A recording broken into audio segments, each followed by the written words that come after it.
વિરોધમાં ભાજપ કોંગ્રેસના નેતાઓ એક સાથે દેખાયા છે। બનાસકાંઠા કોંગ્રેસ એમપી ભાજપ એમએલએ એક સાથે દેખાયા છે। બાબરમાં ઠાકોર સમાજની રેલીમાં નેતાઓ પણ જોડાયા। અસામાજિક તત્વો સામેની રેલીમાં નેતાઓ પણ જોડાયા। સાંસદ ગેનીબેન ઠાકોર અને વાવ ધારાસભ્ય સ્વરૂપજી ઠાકોર રેલીમાં જોડાયા। બાબરમાં ગઈકાલે એક જૂથે બીજા જૂથના 5 લોકો પર હિંસક હુમલો કરતા ઠાકોર સમાજમાં રોષ ફેલાયો છે। બનાવના વિરોધમાં સમાજના આગેવાનોએ રેલી યોજી બાબર પોલીસ મથકે અસામાજિક તત્વો સામે કડક કાર્યવાહીની માંગ કરી છે કે જેમાં ભાજપના એમએલએ અને કોંગ્રેસના એમપી સાથે જોવા મળ્યા છે। કદાચ આ અત્યાર સુધીની પહેલી ઘટના હશે કે જેમાં અલગ અલગ પક્ષના બંને નેતાઓ એક સાથે એક રેલીમાં એક ઉદ્દેશ સાથે નીકળતા હોય।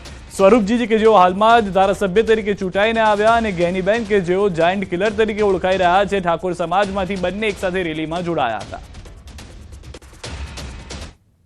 વારંવાર આ લુકા તત્વો દ્વારા જે હુમલાઓ થતા હોય છે એ હુમલાઓ ન થાય એના માટે અમે સૌ સાથે મળી એ તંત્રને પણ અને આગળ જ્યાં રજૂઆત કરવી પડે ત્યાં રજૂઆત કરી જે બીજા પણ અન્ય ધંધાઓ ચાલે છે 2 નંબરના એ પણ બાબરની અંદર તમામ ધંધાઓ બંધ થવા જોઈએ અને જે પણ આવા ને સપોર્ટ કરી રહ્યા છે એ લોકોને પણ કહેવા માગીએ છીએ કે અમને સપોર્ટ કર્યા સિવાય આ લુકા તત્વોને કાયમી માટે નાબૂદ થાય એવું અમે તંત્ર પાસે માગણી કરી રહ્યા છીએ।